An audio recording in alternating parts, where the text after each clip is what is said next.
नाशिकच्या येवला कृषी उत्पन्न बाजार समितीत कांद्याचे दर कोसळले. कांद्याला सरासरी 600 ते 800 रुपये प्रति क्विंटल इतका दर. कांद्याला किमान 1000 रुपये अनुदान देण्याची शेतकऱ्यांची मागणी. नाशिकच्या येवला कृषी उत्पन्न बाजार समितीत लाल कांद्याचे दर कोसळले. दर घसरल्यामुळे शेतकरी आणि क्रांतीवीर सेना आक्रमक. इंदोर पुणे महामार्गावरती शेतकऱ्यांकडून रास्ता रोको. जळगाव जिल्ह्यामध्ये 3 ते 4 दिवसांनंतरही प्रशासनाकडून नुकसानीचे पंचनामे नाहीत. जिल्ह्यात अनेक ठिकाणी वादळी वारा आणि गारपीट झाल्यामुळे शेती पिकाचं मोठं नुकसान. प्रशासनाकडून पंचनामे करण्यास दिरंगाई.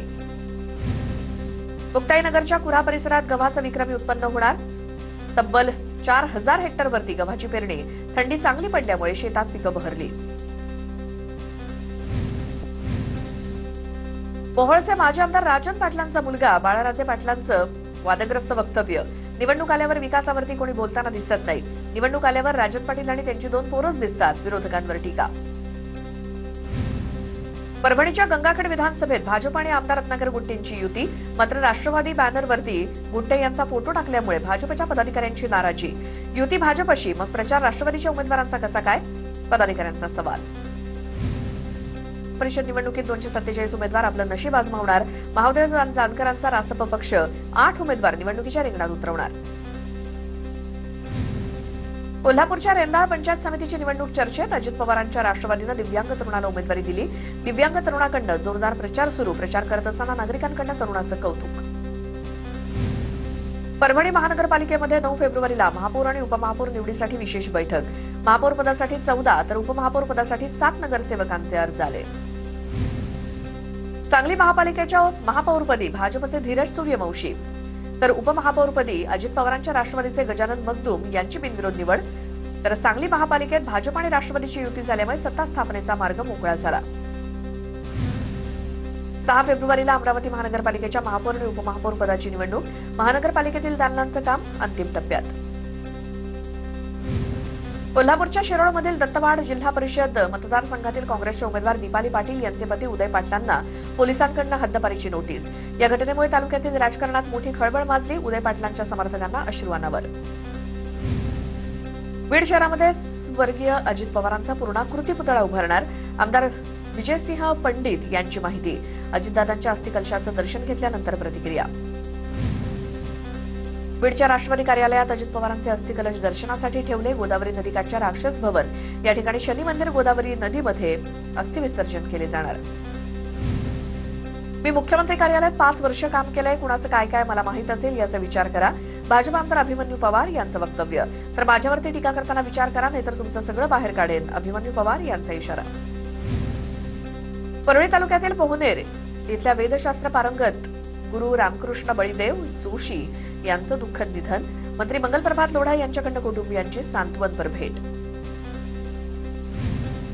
गोंदियामध्ये शिवभोजन योजनेचं 10 महिन्यांपासून अनुदान रखडलं. अनुदान रखडल्यामुळे शिवभोजन केंद्र संचालकांवरती उपासमारीची वेळ. लवकरात लवकर निधी न दिल्यास आंदोलनाचा इशारा. परळी वैजनाथ रेल्वे स्थानक उच्च दर्जाचं निर्माण होणार. विविध मार्गांचं वेगानं काम सुरू असल्याची दक्षिण मध्य रेल्वेचे मुख्य व्यवस्थापक आर गोपालकृष्णन यांची माहिती.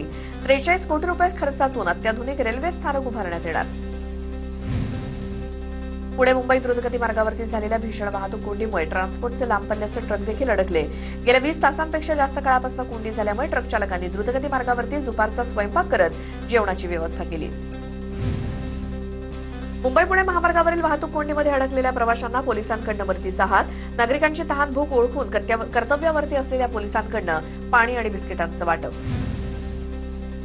चालार्थावरती रेकॉर्ड अपडेट केलेले नाहीत तर गुरुजींचे पगार होल्ड होणार. शिक्षण विभागाकडून वेळोवेळी सूचना देऊन सुद्धा अनेक शाळा आणि कर्मचाऱ्यांकडून अद्यापही कागदपत्र अपूर्ण असल्याचं चित्र. शिक्षक आणि शिक्षकेतर कर्मचाऱ्यांना 15 फेब्रुवारीपर्यंत मुदत. सोनं आणि चांदीच्या दरात पुन्हा मोठी वाढ. सोनं 6400 रुपये तर चांदी 15000 रुपयांनी महागली. सोनं आणि चांदीनं मोठी घसरण केल्यानंतर पुन्हा सोनं चांदी महागली. भंडाऱ्याच्या सोमनाळामध्ये श्रमदान आणि स्वच्छता मोहिमेचं आयोजन. 1 दिवस श्रमाचा आयुष्यभर अभिमानाचा या संकल्पनेतनं मोहिमेचं आयोजन. उपक्रमाला ग्रामस्थांचा उत्स्फूर्त प्रतिसाद. वाशिममध्ये बदलत्या हवामानामुळे साथीच्या आजारांचं थैमान. बदलत्या हवामानामुळे सर्दी, ताप, खोकला आणि अंगदुखीच्या रुग्णांमध्ये मोठी वाढ. वाढत्या रुग्णसंख्येमुळे शासकीय ओपीडी आणि औषध केंद्रावरती प्रचंड गर्दी. वाशिममध्ये जाणाऱ्या अकोला ते नांदेड मार्गाला जोडणाऱ्या रस्त्याचं काम निकृष्ट दर्जाचं. रस्त्याच्या भरावासाठी काळी माती वापरली जात असल्याची माहिती. जिल्हाधिकारी कार्यालयावरती नागरिकांकडून संताप व्यक्त. धुळे महानगरपालिकेकडून शहरातील नळांना पाण्याचे मीटर बसवण्यात येणार. पहिल्या टप्प्यामध्ये 2 भागात 15,000 नळांना पायलट प्रोजेक्ट म्हणून हे मीटर बसवले जातील, तर संपूर्ण शहरात सुमारे 1 लाख वॉटर मीटर बसवले जातील. वाशिममध्ये महावितरणची थकबाकीदारांविरोधात कडक कारवाई. महावितरणनं वीज बिल भरण्यास टाळाटाळ करणाऱ्या ग्राहकांचा वीज पुरवठा खंडित केला. या कारवाईमध्ये वाशिममधील 714 ग्राहकांचा वीज पुरवठा तोडण्यात आलाय. भंडाऱ्याच्या लाखांदूर तालुक्यातील कोची दांडेगाव इथे जिल्हास्तरीय शालेय क्रीडा आणि सांस्कृतिक महोत्सव, खो खो आणि कबड्डी सारख्या पारंपरिक क्रीडा स्पर्धांसह विविध सांस्कृतिक उपक्रमांचं आयोजन. आंगणेवाडी यात्रेसाठी कोकण आणि मध्य रेल्वेतर्फे विशेष एक्सप्रेस चालवले जाणार. मडगाव ते लोकमान्य टिळक टर्मिनस ते मडगाव अशी विशेष एक्सप्रेस चालवली जाणार. जळगावच्या थोरगव्हाण इथे 50 फूट देवखाटीची भैरवनाथ यात्रोत्सवात भव्य मिरवणूक. 3 दिवसीय यात्रोत्सवात मोठ्या संख्येनं भाविकांची उपस्थिती. कोल्हापूरच्या गडहिंग्लजचे ग्रामदैवत काळभैरीची यात्रा उत्साहात संपन्न. रात घोडे आणि गुलालाची मुक्त उधळण. दर्शनासाठी भाविकांची मोठी गर्दी उसळली. संत नरहरी महाराजांच्या पुण्यतिथी निमित्तानं येवल्यामध्ये पालखी मिरवणूक. पारंपरिक वेशभूषेत महिला, युवक आणि ज्येष्ठ नागरिकांचा मिरवणुकीत सहभाग. जळगावच्या धरणगावात इराणी महिलेला बेकायदेशीरपणे आश्रय दिल्याचं प्रकरण. अटकेतील संशयित आरोपींकडून पाकिस्तानात वेगवेगळ्या क्रमांकावरती संपर्क केल्याची संशयास्पद माहिती समोर. संशयित आरोपी शेख अहमद रजा याचा 90,000 पानांचा मोबाईल डेटा संकलित. अहिल्यानगरच्या कोपरगावात जेऊर कुंभारी शिवारात 2 गटात राडा. एकमेकांना सिनेस्टाईल मारहाण. पोलीस घटनास्थळी. हातात काठ्या, लाकडी दांडके घेऊन एकमेकांना मारहाण. गोंदिया जिल्ह्यात सद्यस्थितीत 419 कर्करोगाचे रुग्ण. व्यसनाधीनता आणि असंतुलित आहार त्यामुळे कर्करोगाच्या रुग्णांमध्ये दिवसेंदिवस वाढ होतानाचं चित्र. पुण्यामध्ये मैत्रिणीला कॉल केल्याच्या कारणावरून मित्रांमध्ये वाद. एका मित्राकडून दुसऱ्या मित्रावर कोयत्यानं हल्ला. हल्ल्यामध्ये आदित्य कांबळे नावाचा तरुण गंभीर जखमी. आरोपीला चेतन चव्हाणला पोलिसांकडून अटक. पुण्यामध्ये एकावर कोयत्यानं वार. थरारक घटनेचं सीसीटीव्ही फुटेज समोर. भारती विद्यापीठ पोलीस ठाण्याच्या हद्दीतला प्रकार. आरोपी विरोधात मैत्रिणीला तक्रार देण्यास भाग पाडल्यामुळे हल्ला झाल्याचा आरोप, तर पोलिसांकडून आरोपीला अटक.